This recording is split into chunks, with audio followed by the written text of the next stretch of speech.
Good morning, good afternoon, good evening, wherever you are on this crazy planet. I'm really honored to be hosting tonight in France, and in the afternoon for her, Elana Freeland, who is on the west coast of the U.S. Hi, Elana, how are you? Hi, Mark. At last, we made it. Yes, we made it. We tried once, and my internet bandwidth wasn't that good, actually, and it didn't pan out well.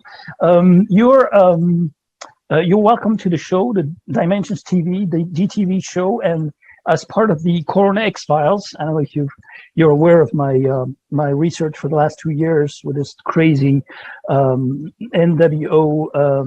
program that you'll be talking about through your research in geoengineered transhumanism. You actually came up with a new book. I'll let you introduce yourself. Okay. Yeah, I've been doing this now for over 10 years. I've written 3 books in that time. The most recent book is Geoengineered Transhumanism, how the environment has been weaponized by chemicals, electromagnetism, and nanotechnology for synthetic biology. So what I'm doing in this book, which is a very big book, Mark, it's 690 pages. Wow. I'm connecting the macro picture of the environment with the micro picture of our cells and our DNA. So in order to do that, I start out with geoengineering, which I've been following now for 10 years. And the other 2 books, one came out in 2014, Chemtrails, HARP, and the Full Spectrum Dominance of Planet Earth.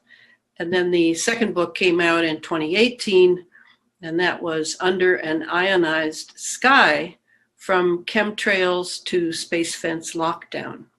So in doing each book, it's important to realize that in a way, I was studying the whole thing myself while I was writing.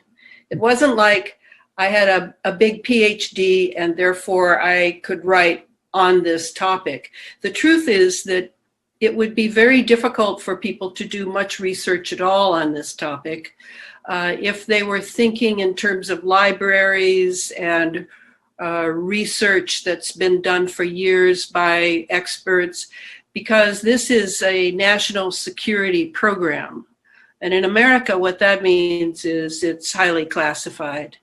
So in order to put the pieces together, it's sort of like a puzzle that you find different pieces here and there, and you're not told that this piece actually belongs to the geoengineering puzzle, and you're not told that this other piece belongs to the synthetic biology puzzle. You have to go through and find these things yourself, spend a lot of time. I mean, I've spent thousands of hours just on this one book, and thousands of pages of notes, lots of patents, lots of papers, scientific papers I've read, lots of military papers. So, you basically are going out in an inductive reasoning way where you're looking at this, that, and the other, and then you kind of sit with it a while, and then gradually a picture starts forming of what's really going on. So I've, in a way, experienced that with every book, but each book throws open a whole new door or 10 doors. And then I, of course, want to get to the bottom of that. And by the time I now have reached this, this book with synthetic biology, it's actually the culmination of where I started when I used to study with Clifford Carnicom, the independent scientist, who discovered all these things in the chemical trails. There would be this wake after the jets. He knew it wasn't a contrail, a condensation trail, because water vapor does not leave a signature like he saw. He knew that it was chemicals. And so he began to collect whatever was falling from the sky in northern New Mexico back in the 90s. So he was on the trail for at least 10 years before I encountered him and began to learn along with him about the synthetic biology already in the trails, which we all know, or at least some of us know, by the name Morgellons. And Morgellons was an unfortunate name because it's from, I can't remember, the 13th century, the 17th century, as a skin ailment that was given to it. Because sometimes people who have the Morgellons inside them, which basically we all do because we're all breathing the same air, but some people have it coming out of their skin in lesions. And that's why it's called Morgellons, because it's similar to this condition many, many years ago, but it's not the same at all. This is synthetic biology. So in a way, I've come full circle from when Clifford and I were studying what he was seeing under his microscope from the condensation he was collecting outside his house and then putting under his microscope. And the blood that we were drawing from people's bodies to see if Morgellons was in the blood, the saliva, that we had a saliva test that people would first do, and we would look in there and see if these fibers, these filaments were in there. And these filaments are what most people think of as Morgellons. And now, bizarrely, but not really bizarrely, people are finding these very similar filaments. I don't know if they're Morgellons, so-called, but they certainly are of the same type of synthetic biology. They're finding them in the masks that people are wearing. They're finding them in the PCR swab tests that people are forced to take. And they're finding it now in the serums as well, it appears. I mean, I've been looking at a lot of the analysis coming out of mainly Spain, Argentina, France, places where they are finally beginning to look at the serum of the various corporations, big pharma corporations that we all know their names, and see what's in these serums. And they've been surprised, I haven't been surprised at all, that there are many foreign bodies in these serums, and that these foreign bodies they go all the way from very Morgellons looking fibers, filaments, to actual hardware for electronic devices. And that's where we're at now. I'm very interested in everything that comes out because I did very close work on all this stuff for 2.5 years to write the book that just came out in October. And I was spot on. I mean, I'm not tooting my horn. I'm saying that research and being able to think your way through good research, good data, that I can take from open source, nothing special, no CIA agent told me this, that, or the other. I simply looked and was willing to spend 15 hours a day for 2.5 years to be sure of what I was finding. And it's all matching up perfectly with what's in the book. And then I take it a little bit further because I'm talking about transhumanism. I'm not talking about simply Pfizer experiments on millions of people, which of course is a crime against humanity. But I'm talking also about the genetic shifting going on now due to what's being implanted through the so-called gene therapy of these inoculations. So that's kind of the path that I've cut all these years. At first, I started out in the very big, wow, what's the weather doing? What's going on in the sky? What's this stuff coming down that we're all breathing? Do they really know that we're breathing it? Well, of course they did. It's all been completely, the motivation has been to use humanity as a guinea pig for transhumanist experimentation. And it all, in my mind, came under what is called the secret space program. And how does that fit? It fits because they are very concerned about full spectrum dominance over planet Earth, and then full spectrum dominance over our star, the sun, and then full spectrum dominance over our galaxy. So it all, to have a human being who can actually make the journey from Earth through the Van Allen radiation belts all the way into space without spending years in space, which is how we have all been taught you would have to do. I'm sure there are now exotic propulsion devices which will curtail that story.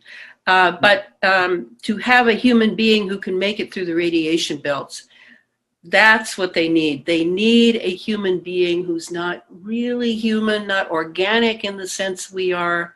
They need a brain in the human being to be hooked up to an AI system so that they can be run from the planet all the way up into space. And so they're changing our makeup with these synthetic devices and these self-replicating devices that we are now being, yes, inoculated with, but we've been breathing them for over 2 decades, for almost 3 decades, actually. So they're in us. And how are they going to be activated if they're not already activated? And how are they going to form a simulated system of a nervous system and a circulatory system so that we really are a cyborg for space travel? Well, they're going to do that by the electromagnetic coming from remote distances, from cell towers, satellites, iPhones are a hookup, Internet of Things, Internet of Nano Things. I mean, there are so many ways that now the nanotechnology has made the connection so they can do that. And of course, these latest serums are loaded with nanotechnology. So this is a big plan. It's beyond any normal citizen's purview to imagine that this could be actually what they're up to. But most people think this is simply a culling of the population, which it is also. It's also a culling of the population. But the primary pearl of their experimentation is to establish a transhuman race and to learn from their errors in this particular initiation rite that we're all undergoing, for future initiation rites that they will subject us to in other forms. That's my take on it. Isn't it because there's non-human beings pulling the strings of the puppets that we see in politics and so forth? Well, I mean, you probably, with your emphasis, are probably much more of an expert than I am on that. I stick with data, and I stick with how the closest I would come to seeing that is possible. And you know I'm a student of Rudolf Steiner, right? I don't know if you know who Rudolf Steiner is. Yeah, of course I do. Okay. Well, so a lot of people don't, amazingly. I think that when you sacrifice your humanity, and I don't mean just your physical humanity, I don't mean just a genetic humanity. I mean what makes a person human, which is their some sort of spiritual makeup that we have, that we come to this planet, we live in these very physical, very animal bodies, and we, from that vantage point, begin to have sensory experiences. We then, from our perceptions, we then analyze that, we form concepts, we do things in the world, we create things, we destroy things, all sorts of things happen from that. But if you abandon the very core of your humanity, which would be your spiritual nature, and that could be a negative spiritual nature as well as a positive spiritual nature. But once you enter the negative realm of the human spiritual nature, you are now prone to being overtaken by entities that are anti-human and really view the human being as a blight on the universe, as a free will creature that has no right to its free will, that really those entities can take over in such a person. Say you sacrificed the very best of your humanity, your compassion, your pathos, your forgiveness of others, your high thinking, whatever it is. You have given that up. You are now bait for all kinds of entities that long to take over your body, because they have no body here and they need a body in order to function. That is very possible. And I would not be the person that I would want to make those discernments. I'm still learning about that.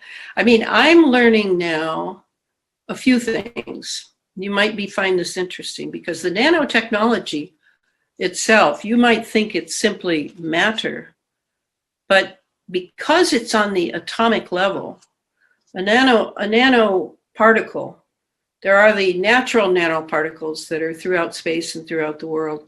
I'm not talking about that, but you take a nanoparticle and you create your own style of nanoparticles. Say you want to build a truck, and you want to build it with nanos, nanotechnology. So you lay one atom next to another atom, next to another atom, and you make all these nanometer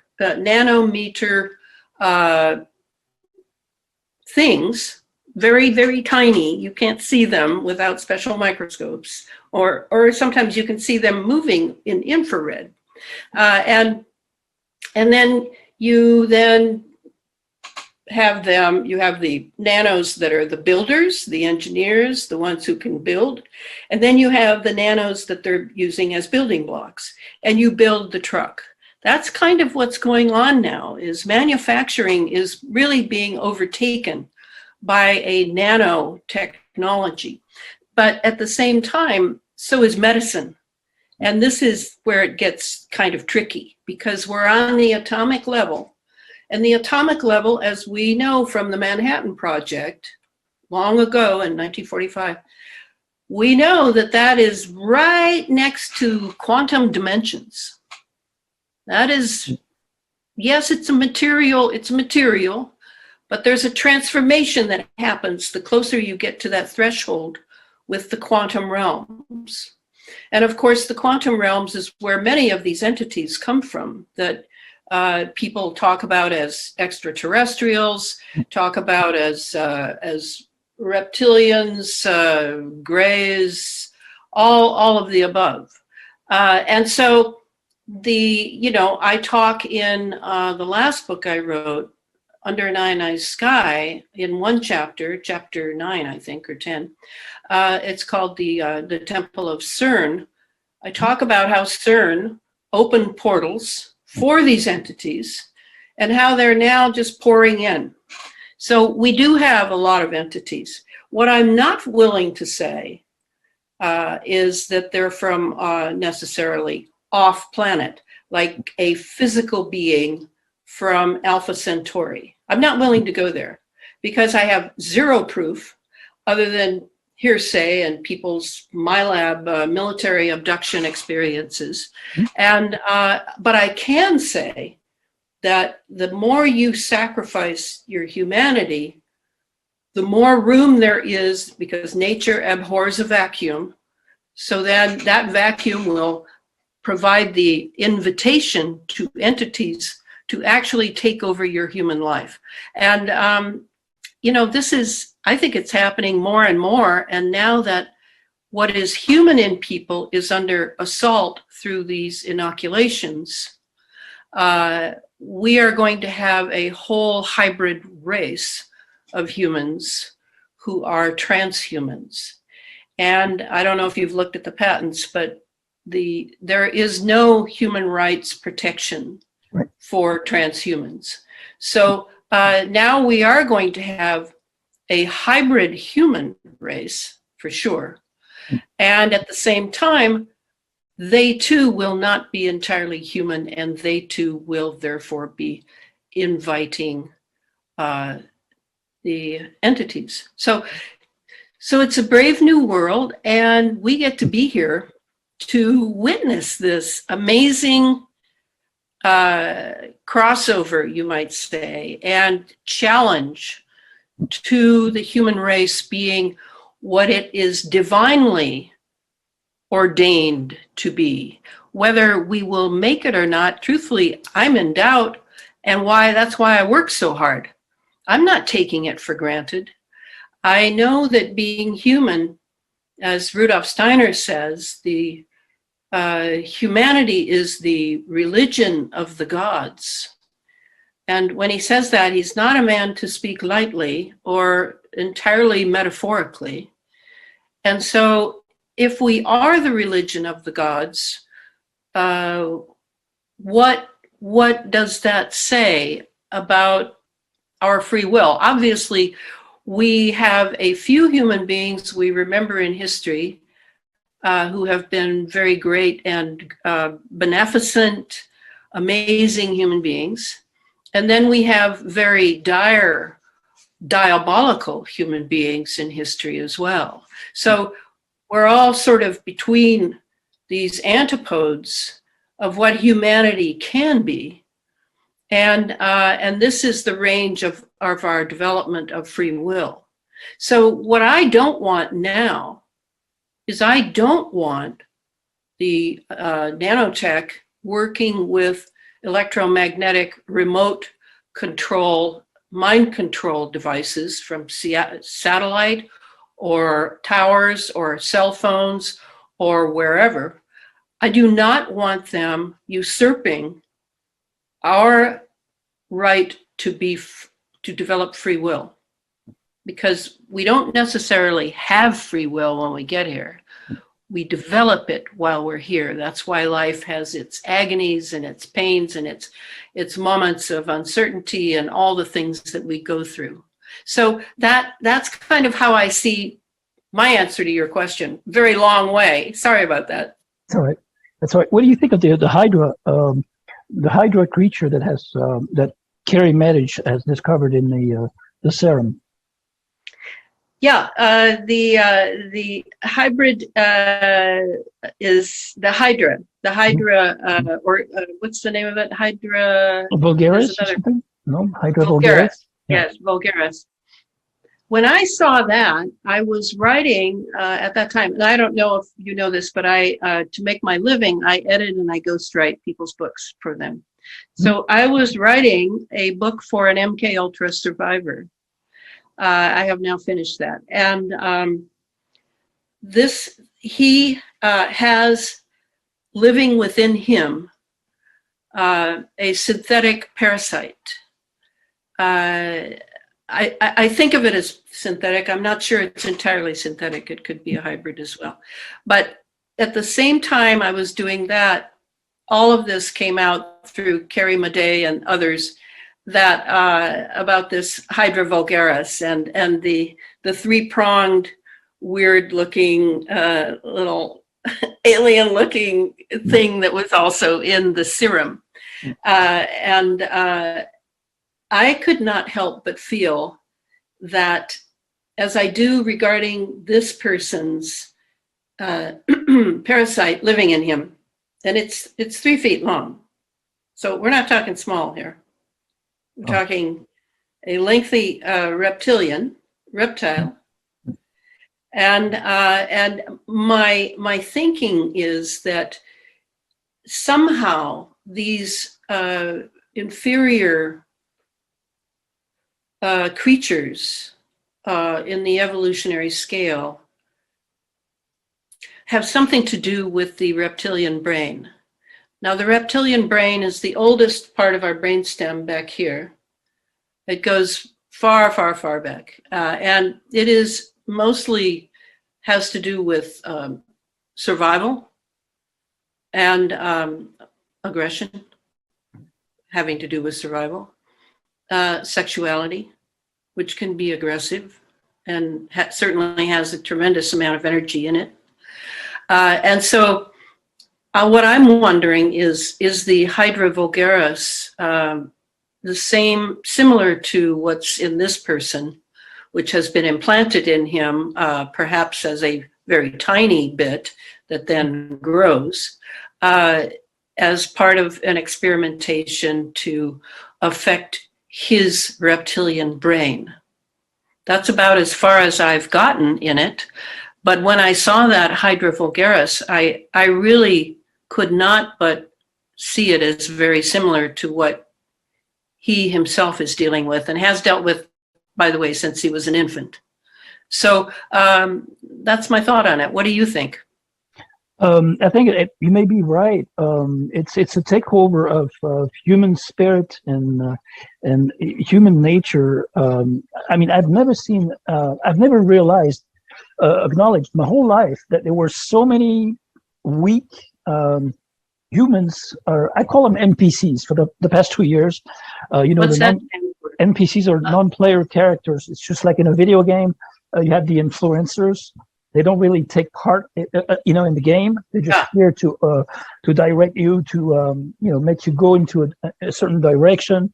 They provide the egregores that the establishment needs to accomplish their goals. So I'm very familiar with the term egregore, and I really appreciate you using it.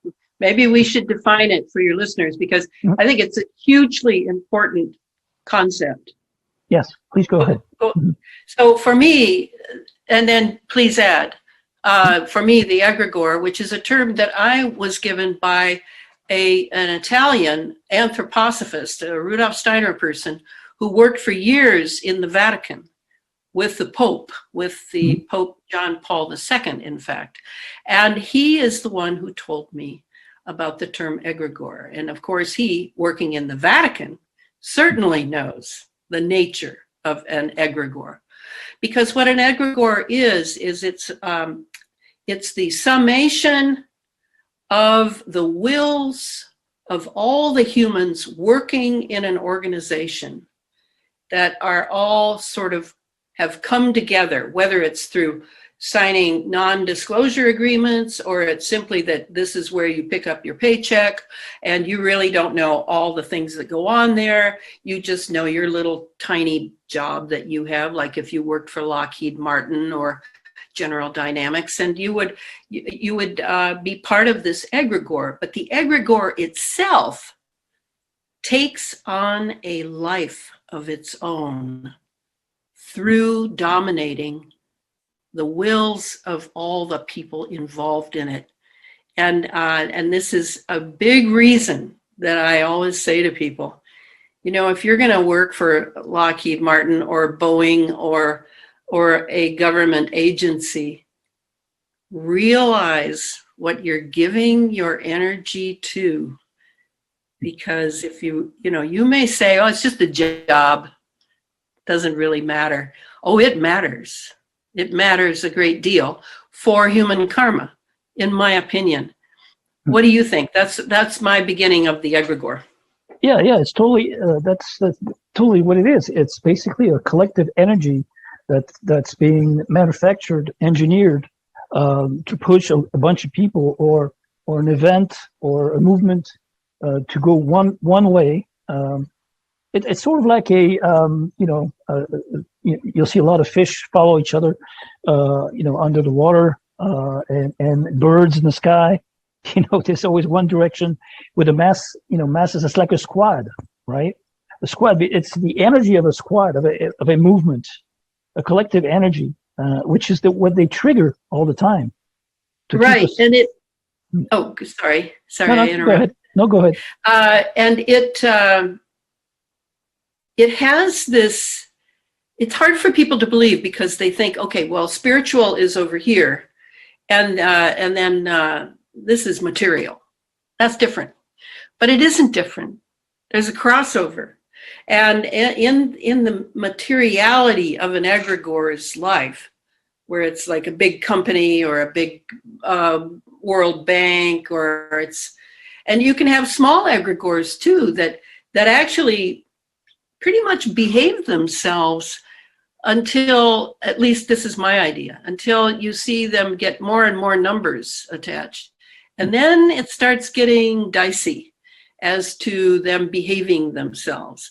And I think of them as sort of a group soul. That would be a Steiner term. There's the group soul, there's the individual soul. So like tribalism, or the fish swimming all together in a certain pattern and the birds flying in a certain pattern.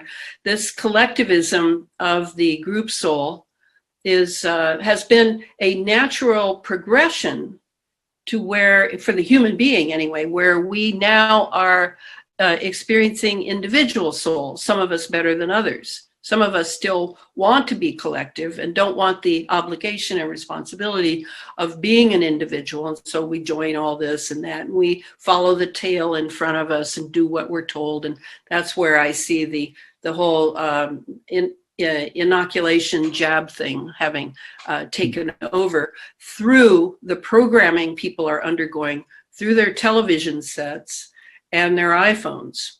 These two items are weapons systems. I want to be very clear about this. I am not being metaphorical. These are weapon systems. They started in the military. The television started in the military. So did the computer. But I have to have a computer. But do I have a TV? No way. Do I have an iPhone? No way.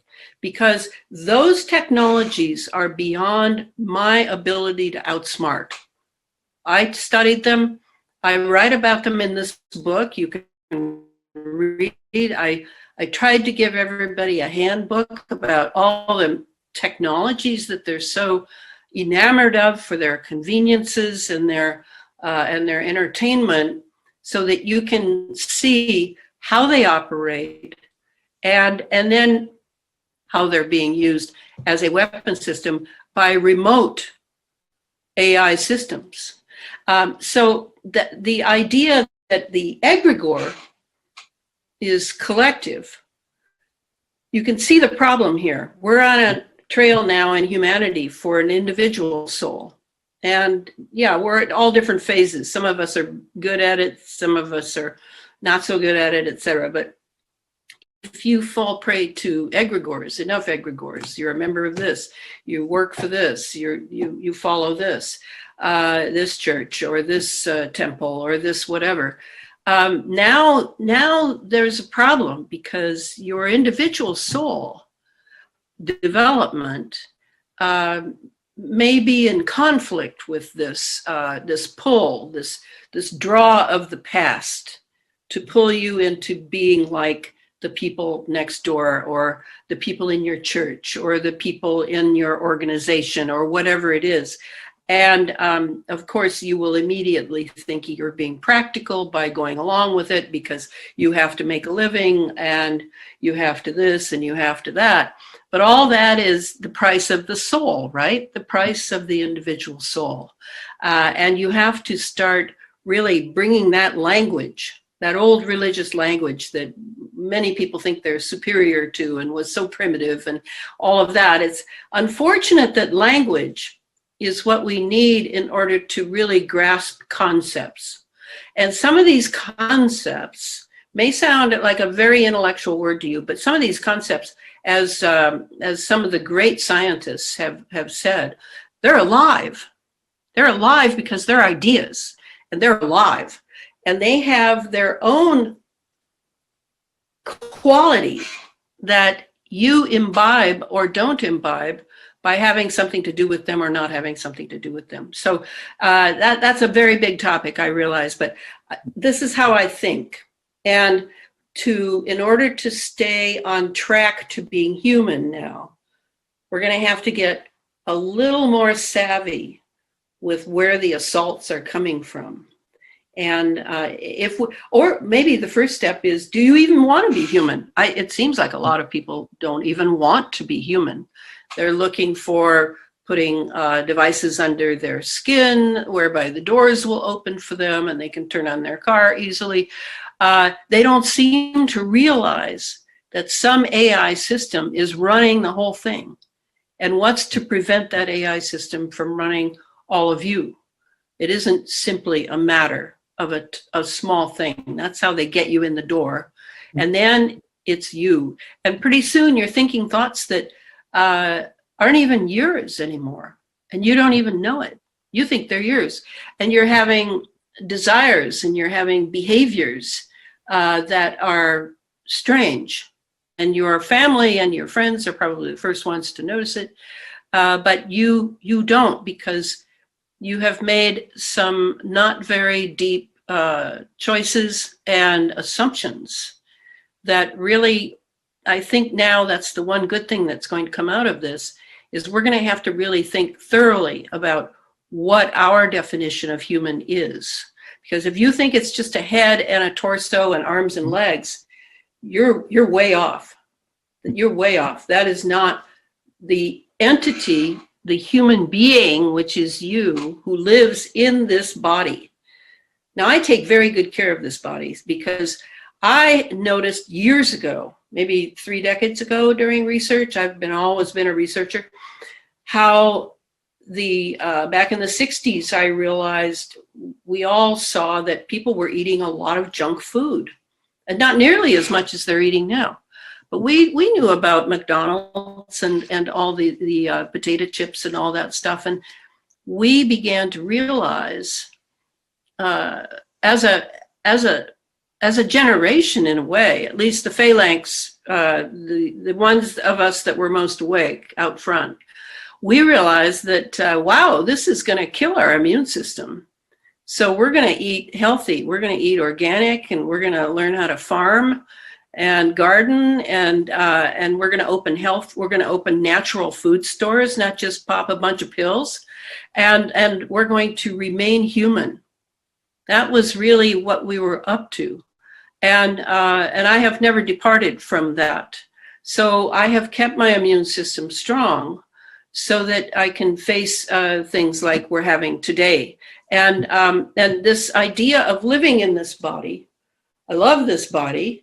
But this body is mine. And we even have it in the language. When you say my body, well, what are you saying? You're not saying I. You're saying this body belongs to me. Okay, so where's me? Where's I? That's the human being who is a spiritual species living inside a human body. So to me, this could be pretty exciting now that people awakening to the fact that a small group of people want to take over the entire planet. Yes, that's important, but also important is, what will you fight for? What is the humanity that you will fight for the future generations, for our own generation? And that's very exciting, I think. Yeah, and we can see the difference between several types of humans, or spiritless humans, or beings around us who are hive-minded at all costs and follow the stupid narratives the past 2 years, and still haven't got a clue of what's going on, and are ready for 4, 5, 6 boosters, and to inject themselves with anything to be able to go to the movies, travel, go on vacation, and even work and pay their bills. So they're ready to inject their children. They've been doing it already.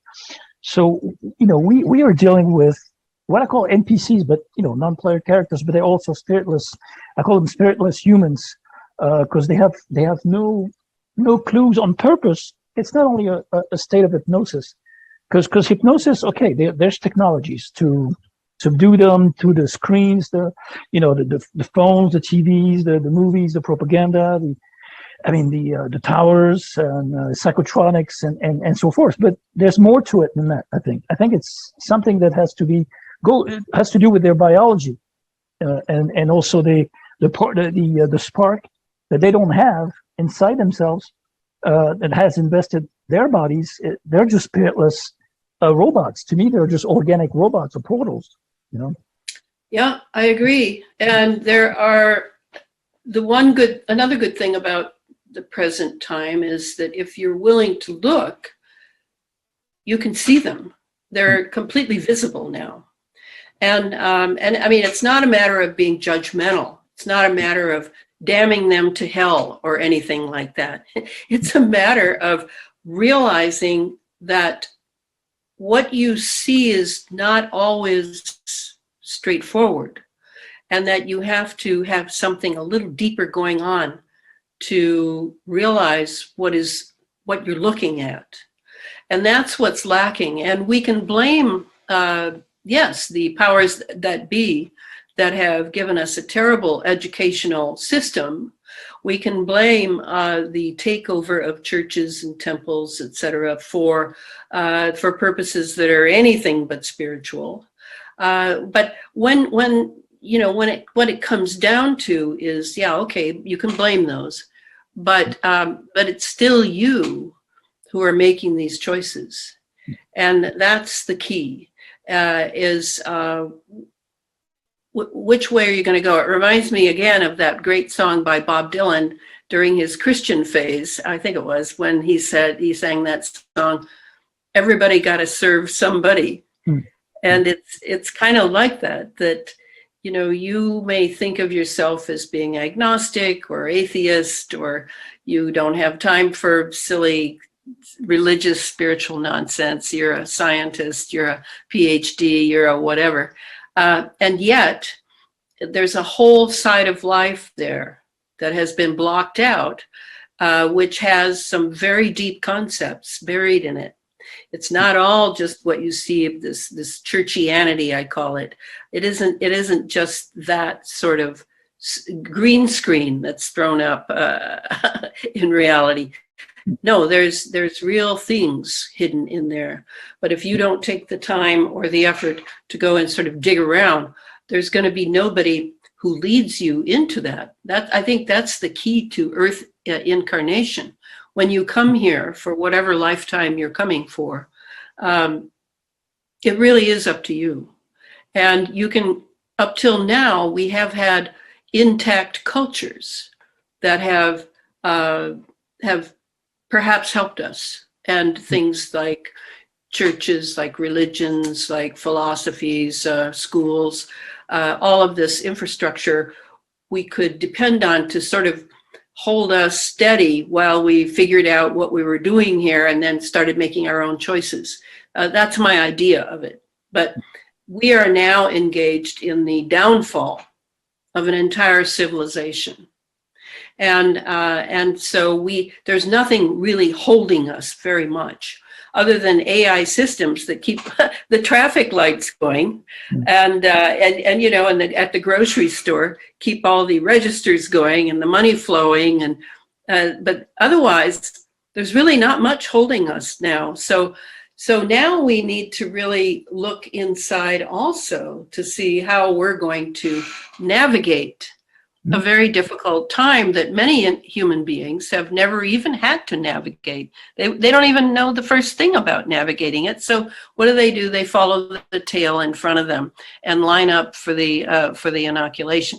So that too is going on, and I think that's a good thing, because just being carried along by your culture and carried along, particularly by the American culture, which I can, because I'm Romanian. I was born in America, but I was raised as a Romanian child until I was about 9. And I know America is sort of like Satan's helper. Right. Because this is where the technology is made, and this is where we have a north-south mountain chain all the way up to the very top of the earth to the very bottom of the earth, and this is all minerals. It's like a huge mineral spine, and Rudolf Steiner talks quite a bit about this as to what this does to the spirituality of the American. It makes the doppelganger, very strong in America. So in a way, and I feel I'm one of these people, only the strong need apply to fight here for the good, the true, and the beautiful, because we are just inundated by this doppelganger presence in America, and you can see it everywhere. And then the unfortunate thing is that America has spread all over the world. That's the really unfortunate thing. It's too, should have just stayed here, and as we all fought it out here. But all the movies and the whole entertainment business and the newscasts and the technology and all of that is from America. So that's the to awaken here in America is, of course, that's where I work the hardest, because this is my country, is really important, because if we awaken here, and I think the whole world, maybe not France, the whole world seems to know this, that if the Americans can just stand, you know, that old Bill of Rights that's so rare, the Constitution, all these things we're known for, all the good things we're known for, the idea that we could make a stand here and not go the way of Australia and Canada, et cetera, is very, very important for many reasons. And one of those is, I maintain, that the doppelganger presence here, the demonic presence here, whatever you want to call it, is so powerful that it requires a tremendous ability to stand. And that's my hope in continuing to talk and write and do all the things I do, is that people hear my clarion call, that this is our era, this is our watch, this is our time to really face off some of the darkest parts of what has plagued the human race for thousands and thousands of years. Not just the global elite. Yes, we've been burdened with them for thousands of years, most of them from Europe, I might add. But we still have this other part, the technological entities that have been released. Do you think that this electromagnetism is just something physical? No one even knows what electricity is yet. And yet we flip a switch, it goes on, we flip a switch, it goes off. We love our electricity, but do we know what it is?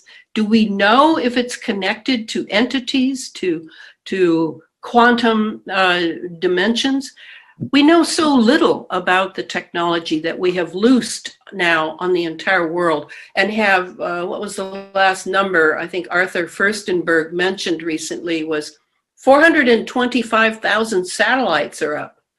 So, whoa, you know, and they're all beaming radiation at the Earth for various purposes. So now we are faced with, to me, it's the war of wars. It's the war of the all against all, Rudolf Steiner once called it.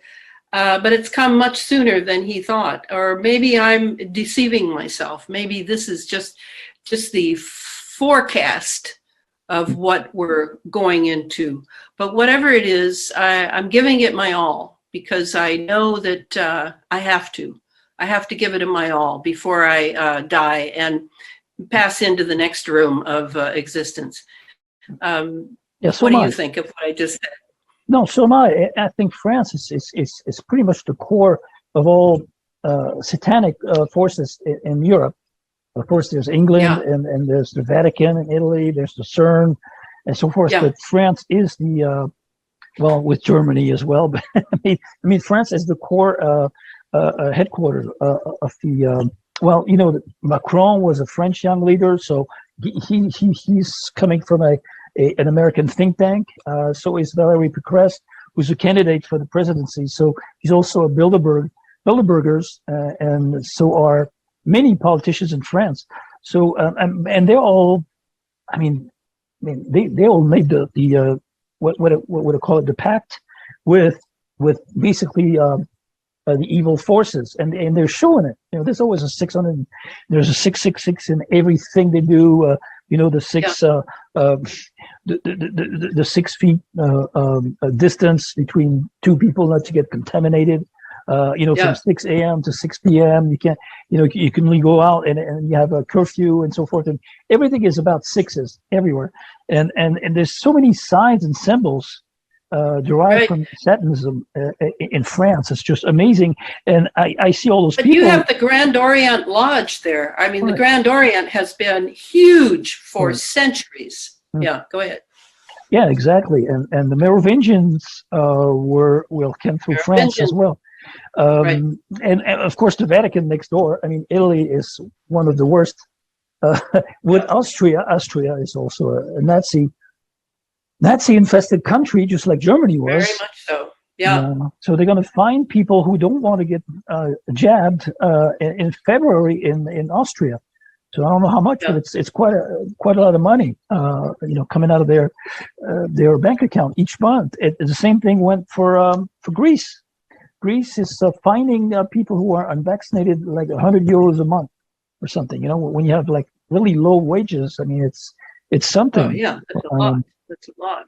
So it's just going crazy everywhere, and I see all those people lined up for testing and putting in graphene and fibers and Morgellons in their nose and sinuses in their brains to implant them, Right. and lined up for boosters and showing their health pass. This is AI, it's not a health pass, it's a vaccine pass now for the last few days. So and they all agree to it.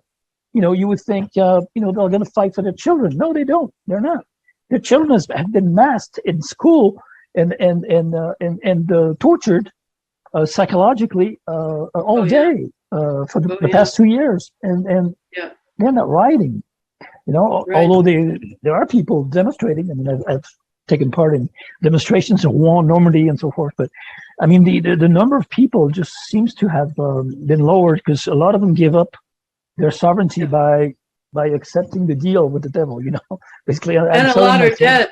A lot have died too, right? Which in a way to me is also giving up. And like, I've had it here. It's time to go home. I'm out of here. And that too is going on. But I just to put a word of hope in, not hope, it's knowledge really. I'm a big, deep student of history, and it's always been a sort of vanguard that is out front of every time. Now, there's always, the global elites who have great resources and pay, the devil his due with the blood of children and all of the disgusting things they do. And we've had those for thousands of years. Go ahead. The largest group that has stakes into all those big totalitarian companies who are implementing this policy is called Vanguard Group. You know about that, right? Yeah, Vanguard. Yeah, along with BlackRock, I think. Right. But anyway, what I mean is that I have confidence that I'm in the phalanx of those who are pretty awake this time around. And we are moving in opposition to these powers that be, because we know their nature. We know their nature. Now, I'm surrounded here where I live. Certainly, there's not a person I could pick up the phone and call here who knows the least of what I'm saying here. So I don't want you to think I've got some great geographic group here that is really on it. I'm not. But I'll bet you there are tens of thousands like me who are completely aware. And to me, it's similar to some other things. Geography doesn't matter. It doesn't matter where you are in the world. We never have to meet, but we have the same intention. And the intention is everything.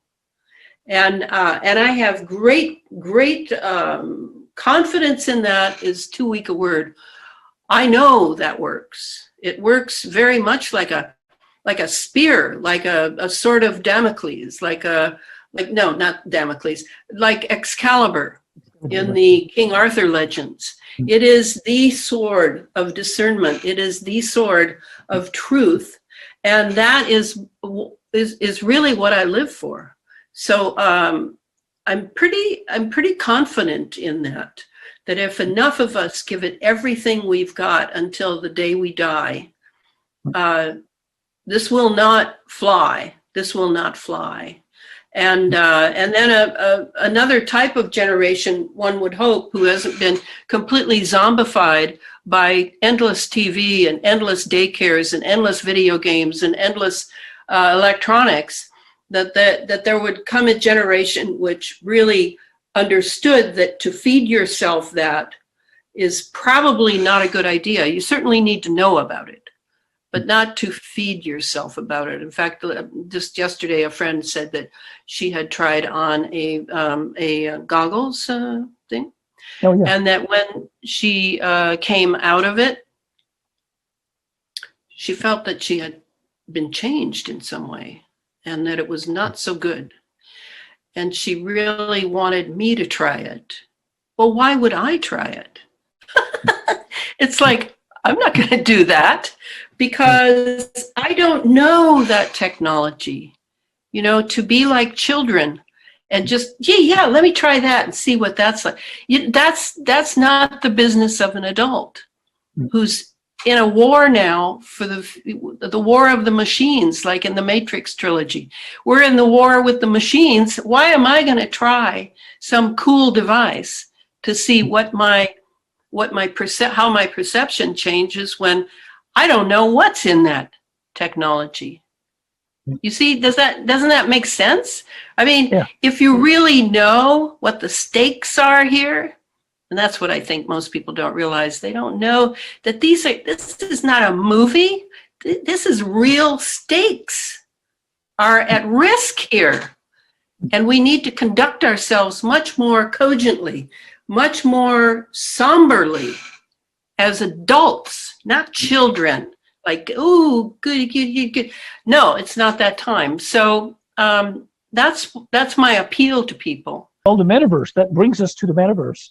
A program which what Facebook has turned itself into. I mean, Facebook is not Zuckerberg. Zuckerberg is just a robot, an organic robot.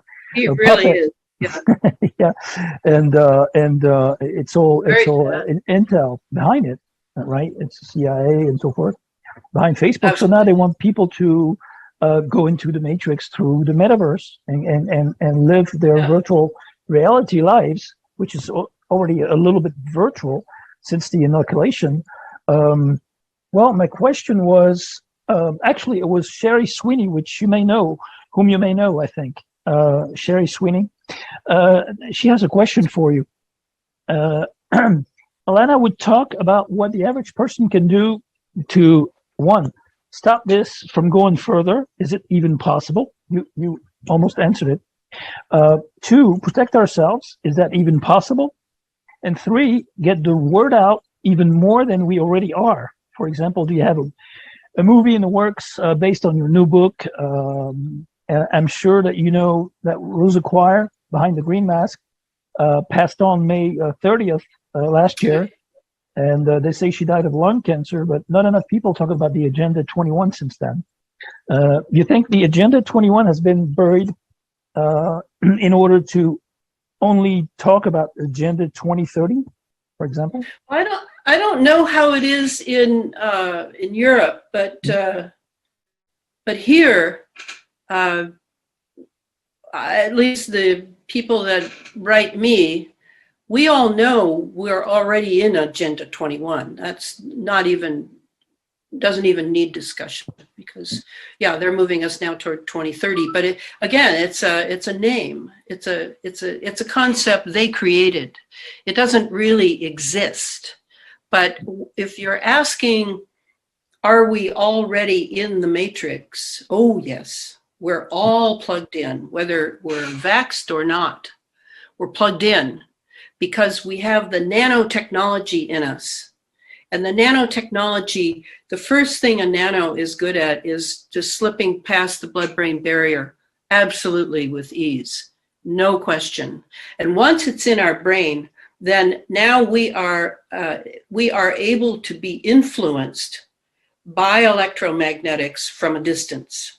They can use for targeting. I mean, I know a lot of targeted individuals. Pretty soon, everybody's going to be a targeted individual, by the way, for masses of experimentation and gathering of big data to teach these quantum computers. That's going to be the big thing, is more and more and more data from people who are plugged in and have no idea that they're plugged in. You know, as far as protecting people, I often say just a few, they're very simple things, and people probably think I'm simple-minded, that I would think that, you know, this will do a lot, but it will. Things like this. Say you really want to protect yourself. Well, first of all, you're going to need to look at your lifestyle and see what you're living with. Okay, so do you have a TV? Get rid of it. Get rid of it immediately. Don't even give it away. Just get rid of it, because you wouldn't be doing anyone a favor by giving it to someone. The iPhone. Well, you know, I know how addicted people are to their iPhones. It's a very clever technology. I totally admit that. I have no idea how to operate them, nor do I want an idea of how to operate them. You know, the best thing you could do is get rid of it. If you're not willing to get rid of it for whatever reasons, just understand that I have given you the key to the kingdom for self-protection, and telling you to get rid of 2 very big weapon systems being used to program every single human being on the earth, and that you said no. All right, that's your choice. I totally leave you free. Then the next thing is, look around at your technology in your home. You have, in Europe, I think you have 50 hertz in the walls. We have 60 here. Everything is too much. So at night, unplug your router. If you have a router for your internet, unplug it. And then you can plug it back in the next day. Protect your bedroom where you sleep. No TV in the bedroom, no computers, no iPhones. Sleep on a mattress that has no metal in it, because metal means antenna. So you look around and you see, do you have like toys that you think are so cool that, you know, that are electromagnetic? Well, think about getting rid of them. And then your car, you think you want a new car, which has, I don't know, a couple hundred computers on it.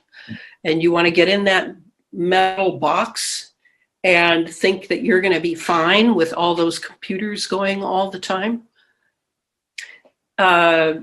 You go outside and just remember that you've got all these satellites above are radiating the Earth. So what are you going to do about that? Okay, now we get down to where you're going to have to put in some maintenance ideas of,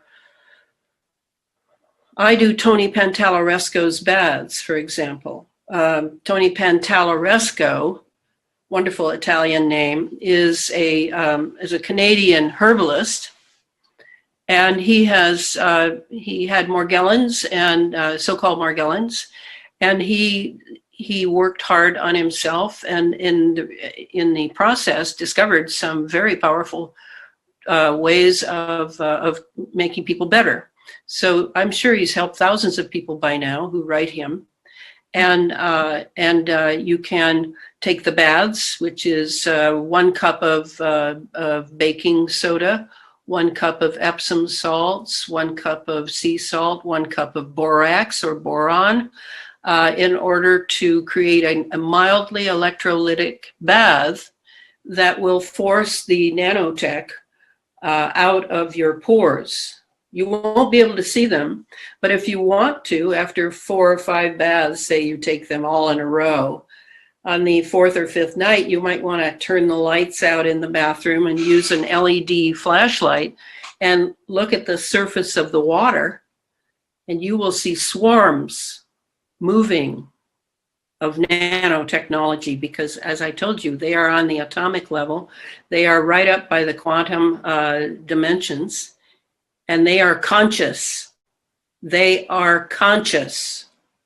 But they're a group consciousness. They're an egregore consciousness. They're a collective.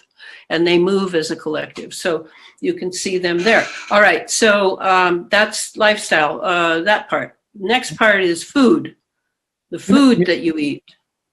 Yeah. You mentioned those parasites. Well, you know, as a collective group, hive mind technologies, the there's nanorotters in the vaccines. Yes. Also, I forgot the question I was going to ask you about that. That's Well, weird. and there's hardware and software in the vaccines. Hardware and software, Right. and that's important because there's two major reasons for the vax. Neither has to do with disease and virus or anything. One is they are implanting various gain of function diseases, pieces of virus that they've manipulated in some way, bacteria that they've changed, like the Morgellons, that's how they make that. And it goes into stasis once it's in the body. But then if they want to activate it, they use the 5G, 6G system with the frequency of that particular disease. And they resurrect it, just like Lazarus. They resurrect it and it starts to produce symptoms. So that's one thing that's going on. How many diseases have they implanted? I have no idea. I assume every booster has a whole new batch. So the second reason is that they're implanting hardware and software along with the genetic modification of the human DNA. So this is key to have the hardware in there, like the one you mentioned. I mean, that's been what's great is what in the last 2 weeks we've seen I've seen 5 or 6 films coming out of Spain and Argentina. I was looking at one yesterday from Argentina. So so now we've got very good people looking through the right kind of microscope at what is going into the body and what is in the blood of the vaccinated. So, yeah. And can I go on to the food yet? Go ahead. yeah, the smart dust. Yeah, I remember now. I wanted to ask you what the role of the smart dust is in this whole scheme of things. And this the smart dust is simply the nano bots. The smart, everything, every time something says smart, you know it's plugged in. And you know, therefore, that it is probably nanobot, nanotechnology, whatever you want to call it. I mean, it's everything. It's everywhere. It's everything. This is the huge revolution that is really going to change us and everything about us is nanotechnology. Yeah. Okay. So yeah. And the graphene and connection with black goo. What can you tell us about that? You want that instead of the food thing? Because the food thing's super important. Oh, no, well, I'll just, okay, we can talk about the graphene later on. Go ahead with the food. Yeah. All right, so the food thing, just very, very simply, I'll tell you that the nanotechnology, the collective swarms in your body that are producing lattice work, that are producing nano neural networks in your body as I speak. There is no one who doesn't have this happening, but unfortunately the inoculated have it happening on another scale. We all have it. These nano workers in us, they love acidity, love it. So you've got to have a Coca-Cola. They're going to love that. You've got to have sugar desserts every day. They're going to love that. You know, do you understand what I'm saying? Acidity is your enemy. You have to have an alkaline diet. If you want to make it for your immune system, if you want your immune system to rally, as you know, the people who are being inoculated, their immune systems are being absolutely destroyed. But I know that in America, at least, the immune systems of most people here is in very poor shape. Very poor shape. So if you want a strong immune system, look to your diet and start figuring out what produces acidity and what produces alkalinity, because it's not straightforward all the time. So, for example, coffee, which I have 1 cup every morning, by the way. Coffee is seemingly acidic, but in the body it becomes alkaline. You see what I mean? Meat Meat produces acidity. I eat very little meat. I eat very few eggs. I primarily eat vegetables and grains, but whole grains. Tony Pantalaresco does not agree with me. He thinks grains are right next to evil. But I eat organic grains and vegetables. So you're going to have to become your own doctor and your own lab technician. It's as if your body now is a test tube. And you are not going to be able to go to hospitals and doctors if you want to stay well. I mean, it's ironic, isn't it? It's all inverted from what we were taught. But I know that's true. I'm sure there are some good doctors. I'm not saying everybody is bad, but I think it is time for us to take responsibility for our own health. So that's the other thing I'd say for just two simple things: looking around at your electronics and your diet. And then, you start experimenting and see how things go in order to survive this era. Okay, then your thing about the black goo. I am friends with Harold Kautzvella. He doesn't talk to me very often. He's taken up a very a life of not talking much with people. I interviewed him a few years ago. Yeah. And his idea of the black goo, are you asking because some people are saying that it looks like the graphene oxide is black goo? Right. Yeah, well, it may be. I sent that off to Harold to see what he thought, and I have not heard back from him. So I've drawn no conclusion. It's certainly in the small videos where you can see it doing its magnetic clustering and almost seeming to have a life of its own. It certainly appears to be very much like black goo. But black goo in general is in a more liquid state, so it's hard for me to say. Right. Well, thanks for your answer on that. Melanie, who lives in the Reunion Island, who is undergoing a hurricane right now, or a big tropical storm coming from the Mauritius Island, was asking over a week ago when we tried to connect. For the past few days, there's been a big cloud of sulfur dioxide coming from the Tonga Islands above their heads. Sunsets are showing a bloodshot red color clouds, and they're like they're weird looking. Like there's strains and so forth. I think I sent you a few pictures from there. The big Tonga Island volcano erupted, and I think I sent you a video where you can. Well, I know it's low res. You mean the plasma going into the crater? Right. Yeah, that was a plasma. That was definitely plasma. Yeah. So what does that mean? That alone means to me geoengineered. Right. Exactly. Right. So that was our question about the bloodshot red color clouds, and the local authorities, of course, they're says there's zero impact on their health as far as acid rains are concerned, and the people are ecstatic, admiring the skies. She's wondering about the weather warfare and volcanoes we just answered.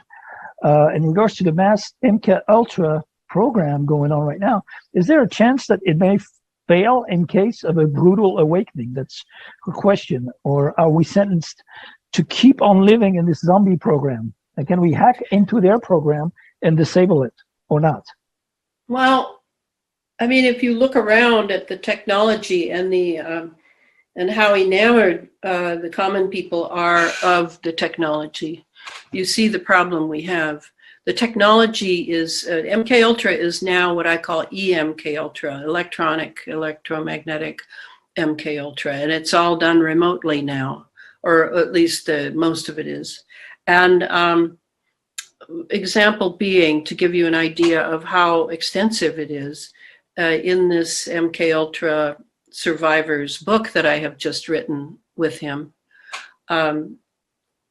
his astral body is being taken out by the technology. and moved thousands of miles away and utilized in clones for elite fun and games, I suppose you would say. So the idea that this technology can actually remove the very part of the human body which gives us our individuality, that would be the astral body, is pretty concerning, to say the least. So basically you're asking me, is there any way back? No, there's no way back. There is no way back. Now, that will certainly, if we deal with this present situation of these inoculations and boosters, then our next challenge would be the technology. And so that would entail the metaverse, Facebook, etc., all the virtual reality religion that people are dedicated to, and a lot of I mean, if you think of breaking the system up, that's an interesting idea, but it's hard for me to imagine how you would do that. I mean, if you took out a bunch of satellites, for example, how many would you have to take out in order to break it down? If you bulldozed a bunch of cell towers, how many would you have to bulldoze? And you see, it's everywhere now, and it's inside our bodies. It's inside our bodies. It's inside our brain. So it seems to me that the only way forward at this point in my own evolution, as I'm dealing with all these ideas, is the idea of consciousness, that I must become responsible for my consciousness, and I must strengthen my consciousness. Now, you might think that means by meditating or maybe prayer or something. Yeah, those things can fit in, but it's not, my idea is not based on those. My idea of consciousness is where you are 24/7 awake and aware. And if you're not, which, you know, we're just human, I understand that, and we fall off the track, how fast do we get back on? And how's our strength for keeping going? That's the key. Is I really believe that for like the nanotechnology in me, and they are in me, I can feel them now and then moving, particularly down by my legs and my feet. If they are conscious, which they are, they have a swarm consciousness. That's what the nanomaterials scientists say. They have a swarm consciousness. So if they're conscious and I'm conscious, but my consciousness is much more developed than theirs, then why can't I have influence over them? Why can't I have more influence over them than their masters coming in remotely on 5G and 6G waves? Why not? Well, I can, because I am a superior being. Not because I'm Elana, but because I'm human. And I'm conscious. So that's the direction I'm going in, and I'm committed to that. And I have real exercises, and I watch myself all day long. I know this will work, but I think with every individual, yes, there are a lot of people who will never do what I do. I understand that, but I cannot save anyone out there anyway. I can't save anyone. I can barely save myself. And each of us must look at it that way and then share ideas with each other of how we're maintaining ourselves to remain conscious and healthy so that we are not dragged off to the death chamber known as the hospital now. Right.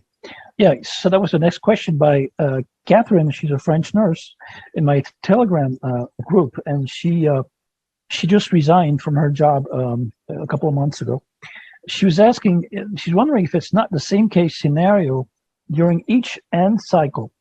There's always an access. Is there always an access to the digital world and microchipping people in order to harvest as many souls as possible. And each time, intensive population genocide and mutation and so forth, in order to get them to recycle in the next cycle, to be part of the next herd, the next hive, I guess, the next cattle, which is not totally human, because if the people consent to inoculate themselves with this type of product, which will take their soul away if they have one, wouldn't they be automatically reinserted in the next cycle? Like recycled, and they cannot come out of the game. This Truman Show. Recycled in what way? Are you saying genetically recycled? No, their conscious, their consciousness, or their souls, or their sparks. Okay. Yeah. So their consciousness, such as it is, now that their soul has been extracted, mm-hmm. and what happens to that soul? It's a very good question. I really don't know. Does it then? It can't return to the spiritual world if the body is still alive. And I know that our enemies among the elite know that. See, I don't think they want to kill everybody so much as, because then these people may just turn around and come back. They don't want them to come back at all, in reincarnation sense. They do not want the human being to be the way the human being has been now for several thousand years. And so they're attempting to cut that exit strategy and re-entry strategy off. So if the soul goes out of the body, and now you have a zombie, basically, right? You have a sort of transhuman hybrid zombie. Right. Now that will be run by the 5G, 6G AI system. Mm-hmm. And that system will put the personality and everything else in there. That's how I see that. As to where that soul goes, yeah, I think there is a possibility that is being extracted in a metaverse way, just like I said, with the astral body being taken out by technology, by microwave technology, by the way, that's what's taking it out. Then my picture is Rudolf Steiner's picture. Now, for the metaverse, 100 years ago already foresaw it, and he called it the eighth sphere. And the eighth sphere simply is a reference to a whole other planet. At that time, 7 planets, all the way to Jupiter, didn't count Pluto and Saturn. At 7 planets. So the eighth sphere is a virtual planet that where souls are put that are then just husks in a way, mm-hmm. husks that are then used for those they want to bring back, like maybe a Stalin or a Hitler or a somebody like that. You can bring them back. You've got a soul for them. And you can now, of course, make a body for them, because even if you clone a body, it's like a soul storage area, basically. Yeah, the eighth sphere is a soul storage area, and unfortunately, it also includes people who are still alive, those who have given up their humanity and now serve the dark side, you might say. They too will take up more and more of a life there, and in fact, I think that's what the whole metaverse means, is the eighth sphere. And it's not a place in the sense of a real planet that you could see. But on the other hand, Steiner also leaves a few very mysterious clues that with the right vision, you can see it. Now, I don't know what that means. But to me, the metaverse and the eighth sphere are the same. And he already foresaw that, along with other occultists. I'm not saying Steiner is the one who thought that up. There were other occultists. I think C.G. Harrison was one. He wrote a book called The Transverse Universe, or The Transcendental Universe, something like that. And he too saw the eighth sphere being formed already in the 19th century. It was already being formed. Right. Yeah. Is it connected to the Russian entrepreneur Itzkov's Avatar project, which is extracting the soul and put it into some type of hologram or hologram body, and that's sort of what Elon Musk wants to do. Yeah, no, I think all of these, I don't know about the Russian, I'm not familiar with his work, but I think all of these people, including Mr. Singularity, are very much eighth sphere people. Maybe they're even eighth sphere scouts sent out ahead of time to prepare the way. I have no problem with that. My biggest, if you want to call it a fear, my biggest concern is that they have something up their sleeve to actually remove the ability to reincarnate. And the ability to reincarnate, I had my first experience of having lived before when I was 8 years old. I didn't know it was so unique and rare at that point. I didn't talk about it to anyone. It seemed, I just simply knew that I knew the man who had written this part of a book that I was reading. And it turns out that man, if I had known that man, that meant 2,500 years ago. Later, I began to look and say, oh yeah, that's reincarnation, yeah. Reincarnation is how we develop here. I mean, if you think about it, why would a benign universe or God, or both, give you only 70 or 80 years to develop fantastic human consciousness? I mean, it just doesn't make any sense. Yeah, but it does not make any sense. Isn't reincarnation a trap, a karma trap? Isn't the karma already tricking us into staying here, remaining in this jail, basically prison planet, and over time, what kind of development do you see? None. I mean, look what we've come. Well, I don't know that you see none. I mean, do you remember your previous lives to be able to gauge how far you've come? My guess is you don't. You have to have something by which to gauge it. And my big question would be not that, but would be, gosh, how come we all aren't born with memories? So we at least know where we've been. And we can draw from those. And I think the only reason I remembered that one lifetime that I remembered, because I've only remembered 2 lifetimes, is that I needed it to understand what I was doing now, to understand why I'm on this trail I'm on. And it definitely points back to that life 2,500 years ago. This idea that karma is nothing but a trap. Yes, if you don't think a human being is a morally developed entity, then you probably think karma is a big waste of time. But if you have done things in the past, to me, karma is my friend, because I'm becoming human. I'm not human already as soon as I'm born. I am in the process of becoming a true human being. Otherwise, I'm just another person like the folks lining up for the vax. I too have been asleep. I too have not realized my full potential. But I think karma is a way to help us tidy up, I suppose, do the sums properly, however you want to look at it metaphorically. And besides which, it's almost a worthless question, because that's the way we're set up. And I don't see any way out of it other than to be done with your karma. Or go back to source. Well, I have a lot of people who say to me, yeah, I'm not going to come back.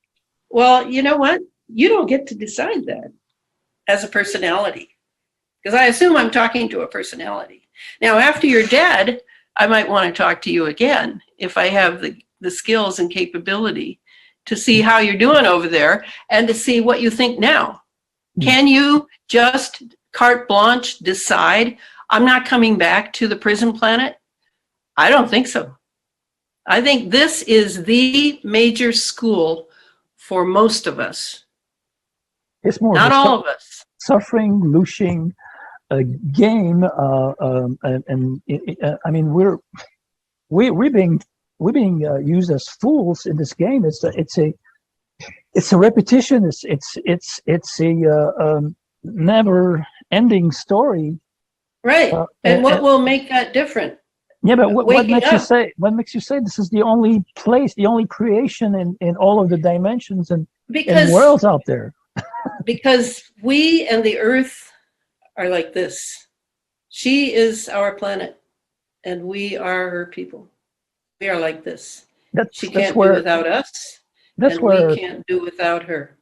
That's where our consciousness has incarnated, which is not to say that they haven't been tricked to place our souls into this duality-based game, and where we were bound to suffer, and now being harassed and gang stalked by the totalitarian state out there, and forced to live with those crazy Nazis over time, over and over again, because it's the same thing with all the empires. For generations. Yeah, for generations. Yeah. So yeah, but the individuals among us may have a different trajectory than the one you're describing.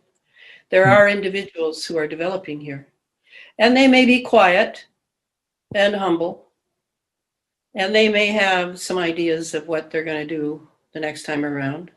Because I'm very happy that I'll be back. I do not want to be free from this planet until every single human being is free. And what if it never happens because it's just a prison planet? Well, what if? Who cares? That's like a 12-year-old talking there. What if? I don't know.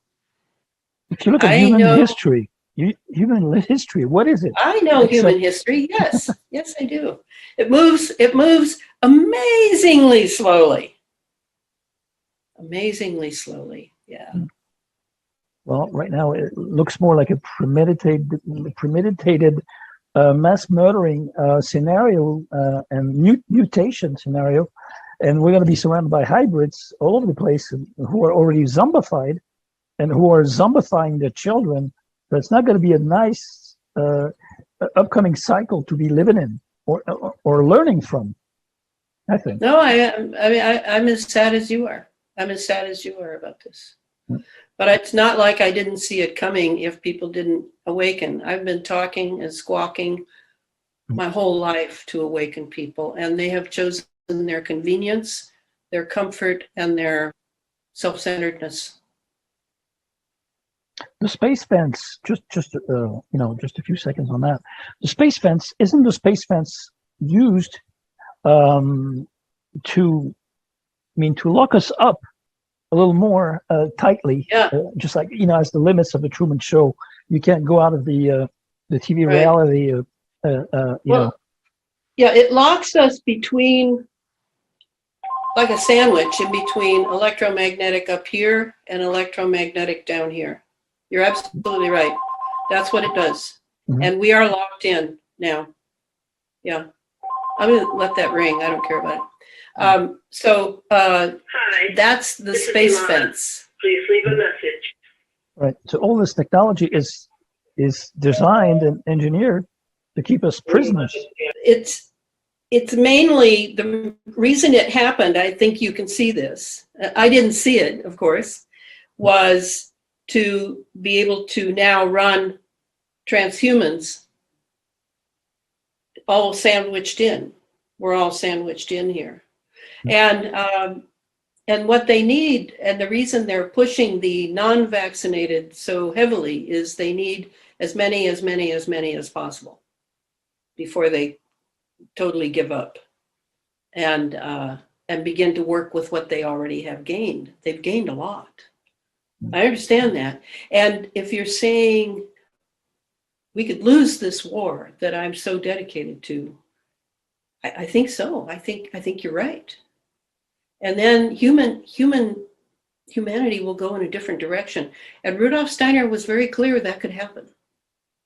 He was not one of those wanting to make you feel good all the time by God is good and everything will turn out. That's a New Age lie. No, it could all go south. But I'm giving it everything I have in the knowledge I have. just like all of us are, in one way or another.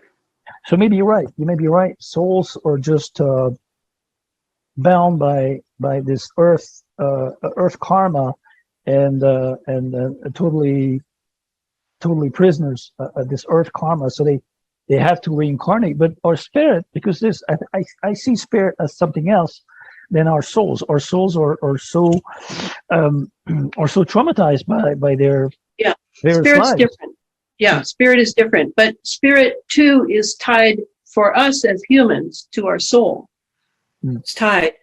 It's not completely separate from, and it's not an either or deal. You come in with 4 parts, says Steiner: physical body, etheric body, astral body, and higher self, ego, I am.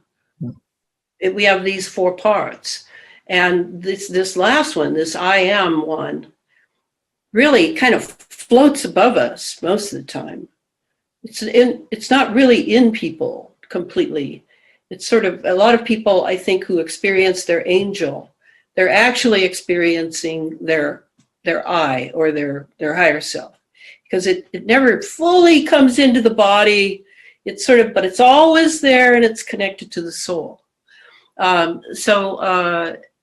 But I think you've got it right. It could be that it is unfair that we're tied to the prison planet. That we have to go through cycles over and over and over again, as en masse. Whereas individually, there's a whole other thing going on, where some people are waking up and some people are, oh yeah, this and that, and they are preparing out of their own intention, their intent, for the next time around, which is me. I am very much now preparing for the next round. Absolutely. I'm very clear. I know what I'm doing.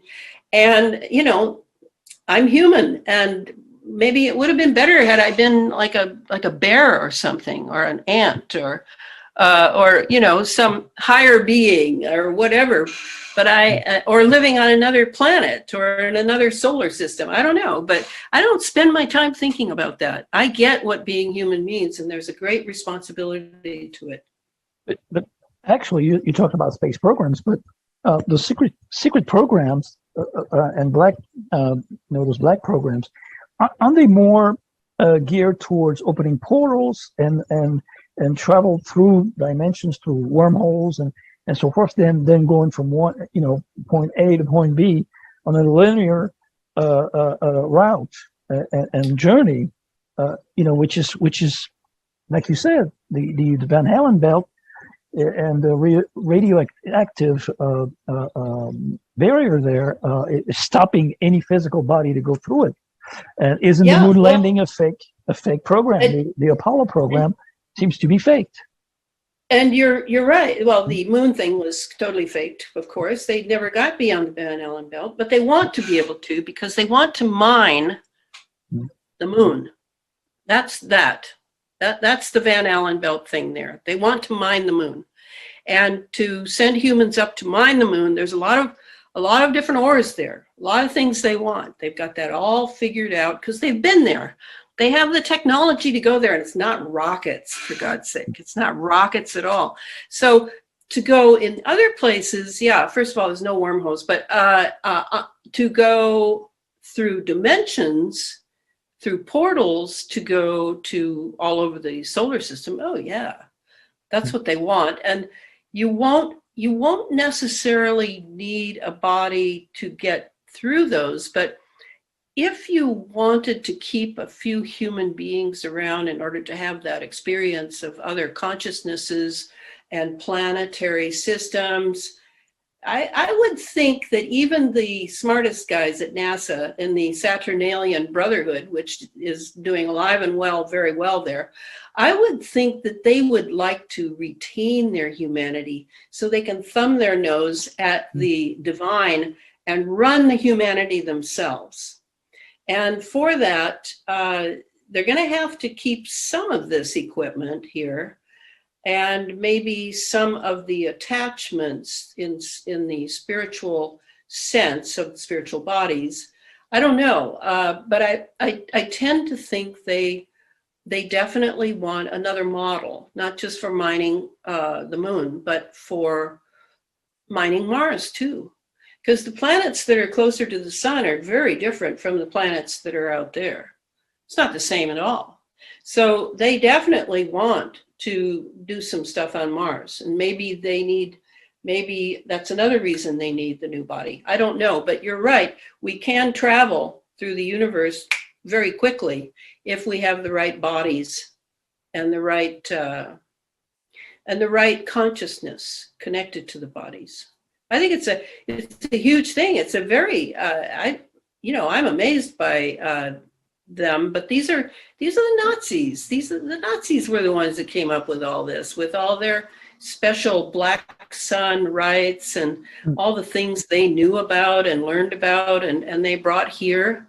The Americans are not, one thing I know about American scientists in general, they're just not original. They're just not original at all. So, they follow the tail in front of them kind of thing. And the Nazis are the ones that really brought this over. It's an energy, basically. It's an evil energy, but it's, they inspired themselves after the Roman salute is the same as the Nazi salute. And it's just, it's all about energy breeding. Yeah. I had a question. Yeah, I just read. Oh, go ahead. Teleportation and those jump rooms, the jump room program and time travel as well. The jump room program, according to, I forgot his name, the guy who ran for presidency in Seattle or San Francisco, what's his name? It's going to come back to me. He mentioned that he was taken as a child, not a child, but I think a child or a teenager, into a jump room by his father, and he was he traveled from, he bounced from one end of the United States to the other end on another side of the United States. Do you think it's possible, or is it something? I think it's mind control. Yeah, I've heard so many stories, and I don't know. I also know there's some really wild stuff going on. I know that, but when I hear a story like that, particularly from someone who is known in the media, I mean, a lot of the astronauts too, some of their stories, until you deal with the possibility that this is a mind control thing that is being loosed on the public to get them distracted from the business of, we're about to lose our humanity. So now we're going to think about jump rooms. I just don't have the time. Unless I can determine it wasn't mind control. Right. Then I'm interested. Like recently, I've read a book by a mind-controlled guy about cloning. Now I'm convinced there is cloning. I'm absolutely convinced. Yeah. So cloning, I'm totally convinced about it. I remember his name now, Andy Basiago. If it rings. Yeah, I know who you mean, and he is programmed. Yeah, because I know an MK Ultra who was programmed with him. Oh, okay. So it's mind control on his end. The Montauk project. I think so. They gave him that experience. They could easily give him that experience holographically, as you said. They could also give it to him with drugs. I mean, the mind control is alive and well. I interviewed Randy Kramer years ago on the same night as I interviewed Edgar Mitchell, who's no longer with us. It was kind of funny to compare both sides, and I'm totally convinced that Randy is totally mind control. The guy who mentioned he was on Mars for 15 years or 12 years, I thought. And Corey Good is the same thing. I think it's an Corey Good, absolutely mind controlled. Yeah. And when I say that, I'm not condemning these people. Mind control is like a hand on the gun, and they're the gun. They can't help it. They can't help it. They don't know the difference. That's what mind control does. Terrible. It's terrible. I hate it. The role of the sun and the moon. Just one last question, and I'll let you go. China's artificial sun. What's the purpose? Yeah, that's the solar simulator.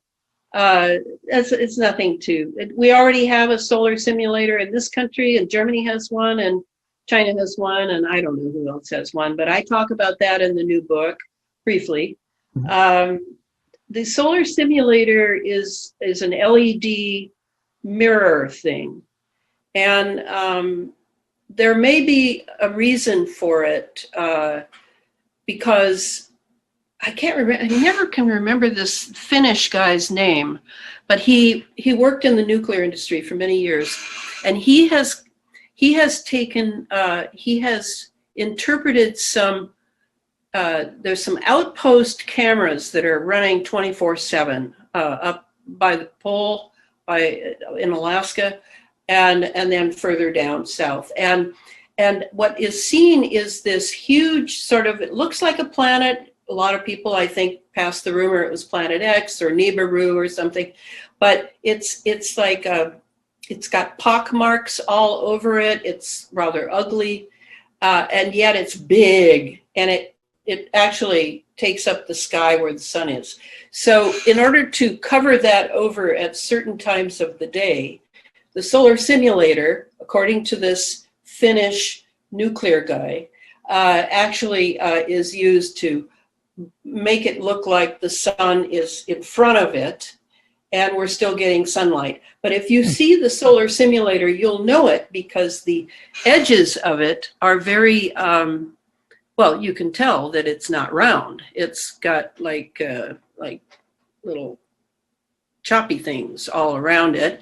And the light is completely white because it's LEDs. It is not golden like our sun. And it is used to hide the fact that there is this plutonium-239. Plutonium-239, I mean, it's the worst, floating around above the Earth like a weapon. So I tend to think this guy is right. And he is watched carefully by his own intelligence, but they know that he has come out with this, and so I assume they want us to know because it's sort of in the rumor category, isn't it? It's sort of like Nibiru or Planet X. Right. But anyway, there's a solar and a lunar simulator, both. Right. And the purpose is, well, you told us about the sun. This is one purpose. This is right. one purpose. One purpose, right. And what about the moon? Is there a moon simulator? Yes, lunar, the lunar simulator, right. Same reason for one of the reasons, because this thing is rotating. It's rotating with the Earth, but I guess according to the hours, they put it up for a few hours here and there.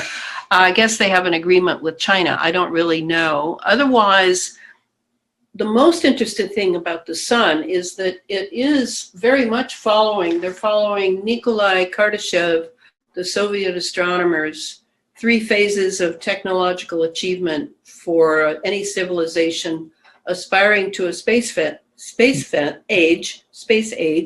And that includes, besides full spectrum dominance over planet Earth, which is what they're working on now, control over our star and its systems. And they are doing a lot of experimentation with the sun, believe me. Now that they know it's plasma, they've known it's plasma for many years. And then the third phase will be control over the galaxy and its systems. So we're at phase 2 now. But they may, in order to do things to the sun, you see, say they're experimenting with the sun, with the plasma of the sun. I don't know how big that could be. The sun is very big. I don't know that it's 92 million miles away. I'm really not sure about that. But imagine that you could use the solar simulator to hide what you are doing to the sun. You see what I mean? So anyway, that's my best educated guess. Yeah, so Volcano Geoengineering is also part of the program, right? Well, the volcanic is easy to understand. They use tomography to do that. They've got the plates memorized. They control all the plates now. That little plasma thing that scooted down into the crater in Tonga was interesting because, of course, it could be one of the UFOs, right? From that, what we've seen many UFOs going in, coming out. What are those? Well, those are in that dimension that Wilhelm Reich and I'm forgetting his name now, but Trevor Constable They explored that very thoroughly, and there are many entities living within this domain, not from other planets, not coming from anywhere. They're here, and they've been here a lot longer than we have. So that's the category I put them in. Right, right. Well, it was great to have you. What's on your plate for the next few months? Yeah, really, this was way fun. I don't normally go into a lot of these areas, you know. I pretty much stick with my usual. No, right now, okay, I finished the MK Ultra book, and I'm finishing an issue on Rudolf Steiner for a magazine. And then there's some essays I want to write.